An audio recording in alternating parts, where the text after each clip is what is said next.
रेशमा अभी अभी तुरंत ही कॉलेज से आई थी। जैसे ही कमरे में पहुंची तभी उसकी माँ पुष्पा ने कहा, बेटी कैसा रहा तेरा पेपर? पास तो हो जाएगी ना? माँ, तुम्हारे कहने से मैं कॉलेज जा रही हूँ। यही काफी नहीं है? मेरा पढ़ाई में मन बिल्कुल भी नहीं लगता है माँ। वहाँ मैं नकल कर रही हूँ बस। पास हो गई तो ठीक, नहीं तो मैं पढ़ाई छोड़ दूंगी। मुझे तो बस रील बनाने में मजा आता है। भगवान, फिर से रील? तेरा तो रील से पेट ही नहीं भरता। कल तेरी शादी करेंगे तो ऐसी लड़की से कौन शादी करेगा?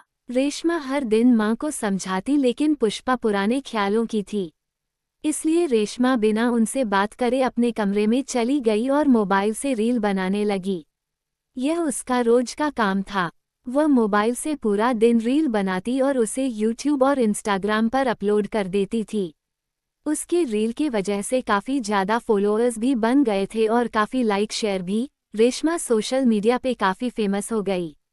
इधर रेशमा की पुष्पा जी को उसके विवाह की चिंता होने लगी थी। एक दिन पुष्पा ने रेशमा से कहा, बेटी अब शादी कर ले। ये सुनकर रेशमा ने कहा, माँ, मैंने लड़का ढूंढ लिया है। बहुत ही अच्छा परिवार से है और बहुत ज्यादा मुझे प्यार भी करता है। बस तुमसे मिलवा देती हूँ। वह भी मुझे ऑनलाइन इंस्टाग्राम पर ही मिला था। रोज मेरी रील को लाइक और शेयर करता था। धीरे धीरे हम आपस में बात करने लगे। फिर वह मुझसे मिलने लगा और फिर हमारी दोस्ती हो गई। फिर दोस्ती प्यार में बदल गई माँ। देखा रील का कमाल माँ। अब लड़के ढूंढने की तुम्हारी सारी टेंशन दूर कर दी। लेकिन उसके घर वालों को पता है तू रील बनाती है। माँ, उसने बात कर ली होगी। उसने बताया था कि मैं घर वालों से बात कर लूंगा। मेरी माँ मेरी खुशी के लिए तुरंत ही मान जाएगी। अब तक तो बात भी कर ली होगी, हमें क्या। कुछ ही दिनों में रेशमा की शादी सुरेंद्र से बहुत ही धूमधाम के साथ सबकी मर्जी से हो जाती है।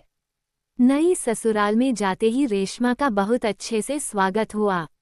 उसकी सास मालती अपनी बहू को बहुत लाड प्यार कर रही थी और बहुत ख्याल भी रखती थी, क्योंकि सुरेंद्र उनका इकलौता बेटा जो था। रेशमा अपने कमरे में पहुंची। कमरे में पहुंचते ही वह फटाफट फोन निकालकर रील बनाने लगी। रील में उसने अपनी ससुराल के सभी सदस्य और उनके व्यवहार के बारे में भी बताया। काफी रात हो गई थी। तभी उसकी सास माँ और बोली, बहू सुबह जल्दी उठ जाना, कल तुम्हारी मुंह दिखाई है। अगले दिन रेशमा सुबह जल्दी उठकर नहा धोकर तैयार हो जाती है।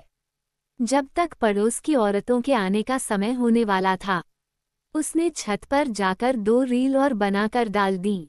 शाम के 4 बज गए, लेकिन उनके घर एक भी औरत नहीं आई। तब मालती जी पड़ोस में गईं। अरे बिमला, तू मेरी बहू की मुंह दिखाई करने नहीं आई? मालती, तेरी बहू ने तो पहले ही मुंह दिखाई कर दी। ये देख कितनी रील बनाकर डाल दी उसने, तो तेरा पूरा घर यहीं बैठे दिखा दिया है। बड़ी अच्छी रील बनाने वाली बहू लाई है तू अपने सुरेंद्र के लिए। ये सुनते हुए मालती का गुस्सा 7वें आसमान पे चला गया। वो घर आते ही बोली, क्यों री बहू, ये क्या पूरे मोहल्ले में हमारी नाक कटवा दी? क्या हुआ माँ? अभी तो रेशमा को आए 1 दिन हुआ है और आप उसे डांटने लगी। वाह बेटा, पहले दिन ही बहू का गुलाम बन गया। पहले इससे पूछ, इसने रील बनाकर डाल दी। पूरा मोहल्ला पहले ही इसे देख चुका है। अब हमारे घर मुंह दिखाई करने कौन आएगा? मां जी, मुझे तो रोज 2 रील डालनी ही होती है। ये तो मैंने पहले ही इनसे कह दिया था। माँ, इसी रील से तो हमारी मुलाकात हुई थी। देख सुरेंद्र, मुझे गुस्सा मत दिला। तू मेरा इकलौता बेटा है, इसलिए मैं लव मैरिज को तैयार हो गई। इसे यहाँ रहना है तो रील बनाना बंद करना पड़ेगा। सासू माँ, आप जो मर्जी कहे, मैं अपना करियर खराब नहीं कर सकती। अरे रेशमा, तू चुप हो जा, मैं माँ से बात करता हूँ। तू अंदर जा। रेशमा गुस्सा होकर कमरे में चली जाती है। सुरेंद्र अपनी मां को समझाने की पूरी कोशिश करता है, लेकिन मालती जी का गुस्सा 7वें आसमान पर था। अगले दिन जब सुरेंद्र सुबह दूध लेने जा रहा था, तो 2 लड़के उसे मिले। सुरेंद्र को देखते ही पहला लड़का बोला, भाभी की रील कब आएगी? हम तो इंतजार कर रहे हैं। तभी उसके साथ का दूसरा लड़का भी बोलता है, भाई अब तो घर में नौकर लगा ले, कब तक दूध लाता रहेगा? भाभी तो लाखों रुपए कमा रही होगी। सुरेंद्र को बहुत गुस्सा आया। वह गुस्से में घर आ गया और उसने दूध का बर्तन फेंक दिया। रेशमा आवाज सुनकर बाहर आई तो सुरेंद्र ने उसे सारी बात बता दी। आप उनकी बातों पर ध्यान मत दो। हाँ बेटा, तू तो बस अपनी पत्नी की सुन। आज मंदिर गई थी, वहाँ भी बस रेशमा की ही चर्चा हो रही थी। हमें तो अब यह मोहल्ला छोड़ना ही पड़ेगा।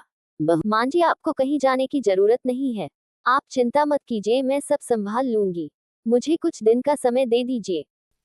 अगले दिन से रेशमा घर का सारा काम करके रील बनाती, साथ ही वह कुछ देर के लिए बाहर चली जाती थी।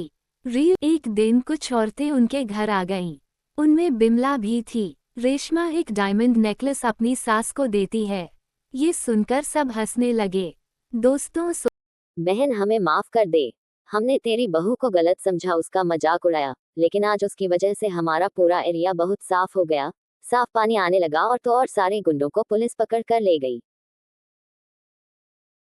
बहू ओ बहू, इधर आ, ये सब क्या कर दिया तूने? मां जी, मैं जब घर से बाहर रील बनाने जाती थी तो इस एरिया की जो भी समस्या होती थी, जैसे सफाई, गंदा पानी, गुंडागर्दी, इन सब पर रील बनाकर पोस्ट कर देती थी।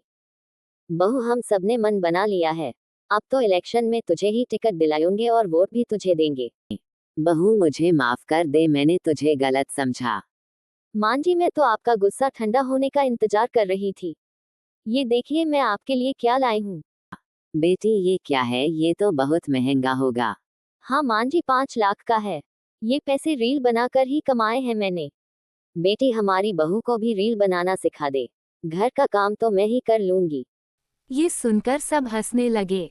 दोस्तों, सोच हमेशा अच्छी रखनी चाहिए, क्योंकि आप जब भी कोई अच्छा काम करोगे पड़ोस के लोग ताना देंगे ही। तो लोगों पे ध्यान न दे और अपनी लाइफ में आगे बढ़ते रहे। कहानी अगर अच्छी लगी हो तो प्लीज़ लाइक करके सब्सक्राइब जरूर करना। धन्यवाद। Folded hands.